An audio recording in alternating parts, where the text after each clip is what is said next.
Good morning guys, welcome back to my channel. तो guys मेरे काफ़ी दिन से ना कोई वीडियो आ रही है ना कोई व्लॉग आ रहा है, क्योंकि दोस्तों मेरी तबीयत बहुत ज़्यादा ख़राब थी। मुझे कोल्ड, कफ, फीवर तीनों ही हो रखे थे और नाक मेरी एकदम बंद थी और मुझसे बोला तक भी नहीं जा रहा था। तो इसलिए मैंने कोई वीडियो वगैरह नहीं बनाई। और आज मैं इसलिए वीडियो बना रहा हूँ कि जो मैंने एक वीडियो डाली थी, डर की सच्ची कहानी आपकी रूह कांप जाएगी, वो वाली वीडियो, उस वीडियो को आप लोगों ने इतना प्यार दिया, उसके लिए मैं अपने तहे दिल से आपका धन्यवाद करता हूँ। तो आज मैं फिर आपके सामने एक ऐसी ही सच्ची घटना को लेकर हाजिर होया हूँ और ये एक्सपीरियंस मैं आपसे शेयर करूँगा। भाई डर मुझे भी बहुत लगता है, मेरी भी बहुत, समझ जाओ, फटती है। तो लेकिन जब से मैं ये वीडियो वगैरह बनाने लगा हूँ तो मैं लोगों से उनके एक्सपीरियंस पूछता हूँ कि आपका इस चीज़ को लेके क्या एक्सपीरियंस है। तो वो जो चीज़, जो एक्सपीरियंस मेरे साथ शेयर करते हैं, वही मैं आपके साथ आके शेयर कर देता हूँ। और जो एक्सपीरियंस मैं आपके साथ आज शेयर करने जा रहा हूँ, ये मुझे किसी ने, हाँ, फेसबुक पर पूरी स्टोरी की स्टोरी भेजी है मैसेज में, तो वो मैं आपके साथ शेयर कर रहा हूँ। तो आप बने रहिए वीडियो के साथ। सो गाइस, स्टोरी इस तरह से है। जो मेरे को किसी ने मैसेज की थी फेसबुक पे, वो एक्चुअली मेरे फ्रेंड का भी फ्रेंड है। तो वो रहने वाले दिल्ली के हैं और उनकी जॉब लगी थी राजस्थान के नागौर ज़िले में। तो उनकी फैमिली में वो 4 ही मेंबर थे। रमन, जो मैं आपको जिस लड़के का नाम, जिसने मुझे स्टोरी भेजी, रमन, उसके मम्मी पापा और उसकी सिस्टर। उसकी सिस्टर की तो मैरिज हो रखी थी, तो वो 3 ही मेंबर थे इस टाइम घर पे, रमन और उसके मम्मी पापा। तो वो अपना सारा सामान समून लेकर शिफ्ट हो गए नागौर में। तो उन्हें गवर्नमेंट की तरफ से क्वार्टर मिला था और जो क्वार्टर उनको मिला था वो आउट ऑफ द सिटी पड़ जाता था, मतलब बिल्कुल सिटी में नहीं था, आउट ऑफ द सिटी पड़ जाता था।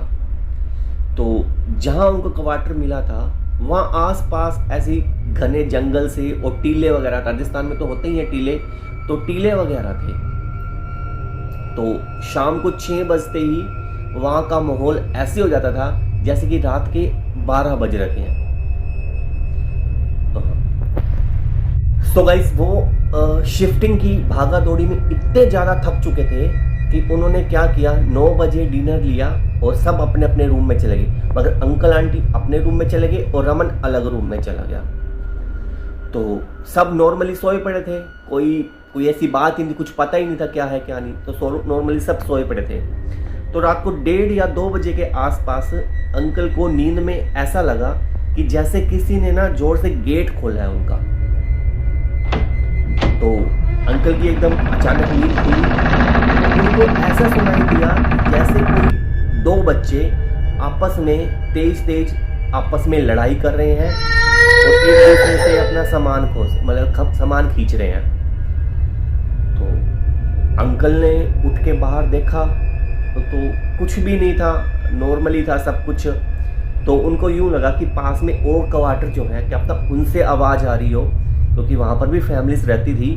तो उन क्वार्टरों में से आवाज़ आ रही हो। तो अंकल चुपचाप कर आकर सो गए। अगले दिन, हाँ, नॉर्मली जो भी था, मतलब सब उठे, खाना को, मतलब ब्रेकफास्ट किया और रमन अपना चला गया अपनी ड्यूटी पे, सब नॉर्मली था। तो शाम को जब रमन अपनी ड्यूटी से वापस आया तो उसने बाइक लाके अपने घर के सामने खड़ी कर दी। तो उसका ध्यान अचानक अपनी छत पे गया। तो उसने छत पे देखा कि कोई 2 छोटे छोटे बच्चे छत पे खड़े हैं। तो उसने ये सोचा कि आस पड़ोस में जो क्वार्टर हैं उनके बच्चे होंगे, भाई नॉर्मल सबकी छतें मिलती ही हैं आपस में, तो सब खेल रहे होंगे। तो उसने घर आके मम्मी को बताया कि मम्मी छत पर 2 बच्चे हैं। तो उनको भी, आंटी को भी नॉर्मली लगा कि हाँ भाई पास के क्वार्टर वाले कोई 2 बच्चे होंगे, तो नॉर्मली था सब कुछ। तो वो क्या हुआ कि उन्होंने फिर वही सेम 10, साढ़े 10, 11 बजे अपना डिनर लिया और सब अपने अपने रूम में चले गए। जैसे किसी ने कोई टीवी देख रहा है, कोई मोबाइल चला रहा है, सब अपने अपने रूम में चले गए। तो रात को फिर वही 1 या 2 बजे की बात है कि आंटी की नींद खुली। तो उनको यूं लगा कि रसोई में ना जैसे कोई चाय बना रहा हो, कि केतली चढ़ा रहा है, दूध डाल रहा है, पानी डाल रहा है, ऐसी ऐसी आवाज़ें आने लगी। आंटी तो अकेली गई नहीं, उन्होंने अंकल को उठाया, भाई ऐसे ऐसे है कि आवाज़ आ रही है बहुत तेज तेज रसोई में से, कि जैसे कोई चाय बना रहा हो। तो अंकल लेके गए आंटी को, तो देखा रसोई में कुछ भी नहीं था, नॉर्मली रसोई थी, कुछ भी नहीं था। तो वो लाइट ऑफ की और आकर सो गए। तो सुबह उठे तो सबकी ऐसे बातें होने लगी कि ऐसे ऐसे हुआ है भाई, रात को मुझे यूँ लगा, आंटी बताने लगे रमन को, कि जैसे कोई चाय बना रहा हो। तो रमन कहता है ये तो आवाज़ें मेरे पास भी आ रही थी बहुत तेज तेज, और मेरे को लगा कि भाई आप पापा के लिए चाय बना रहे हो।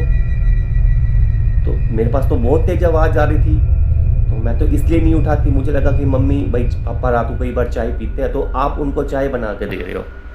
गाइस ये सारी बातें हुई और रमन चला गया अपनी ड्यूटी पर, और अंकल चले गए शहर से सब्जी वगैरह सब कुछ लाने। तो आंटी दोपहर को अकेले थे घर पे। तो आंटी अपने कमरे में बैठे थे और कपड़ों की तह कर रहे थे। जैसे लेडीज़ फ्री होती हैं तो वो कोई ना कोई काम लगी रहती हैं, तो कपड़ों की तह कर रहे थे। तो आंटी को यूं लगा कि जैसे सामने खिड़की से कोई लेडीज बहुत तेजी से उनके सामने से टप के गई है, मतलब गुजर के गई है। तो आंटी ने तो कपड़े छोड़े और बाहर भागी, देखा भाई कोई भी नहीं है। तो आंटी वापस जब अपने कमरे में आने लगे तो पीछे से बहुत तेज आवाज आई, ये घर छोड़ के चले जाओ, ये घर हमारा है। तो आंटी उसी टाइम ही घर से बाहर निकल गए और बाहर ही खड़े रहे जब तक रमन के पापा आए नहीं, मतलब अंकल आए नहीं। तो आंटी बाहर ही खड़े रहे। तो जैसे अंकल आए तो आंटी ने बताया कि ऐसे ऐसे इस घर में कुछ है, कि अभी भी मुझे किसी ने ऐसी आवाज़ आई है कि ये घर छोड़ के चले जाओ और ये घर मेरा है। तो वो तो यार बहुत ज़्यादा डर गए थे, हद से ज़्यादा डर गए थे। तो वो कहते हैं मैं तो अंदर जाती ही नहीं, बस मैं तो अंदर जाती ही नहीं। जैसे तैसे कर अंकल आंटी को अंदर लेके आए। तो आंटी कहती है कि आप ना आस पड़ोस के घर में जाके पूछते हैं, आप किसी के घर भी नहीं गए जब से आप यहाँ पर आए। तो आप आस पड़ोस के घर में जाके पूछते हैं कि इस घर में कुछ ऐसा है क्या, इस क्वार्टर में। तो अंकल कहते हैं शाम को एक बार रमन को आने दो, फिर आप सब साथ में चलेंगे। तो ठीक है, तो इतने वो बैठ गए अंदर आके कमरे में। सो गाइस रमन जब घर आया तो आंटी ने रमन को सारी बात बताई, भाई रमन ऐसे ऐसे आज मेरे साथ हुआ है। तो आप आस पड़ोस में जितने भी क्वार्टर है ना, वहाँ के जाके पूछ लिया कि इस घर में कुछ ऐसा है क्या।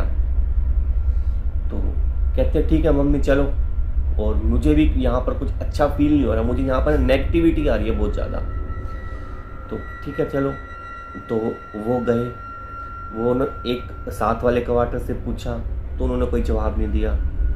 फिर साथ वाले क्वार्टर में गए तो वहाँ पर एक बूढ़ी लेडीज़ रहती थी, जो मतलब दादी होंगे किसी की भी लगा लो।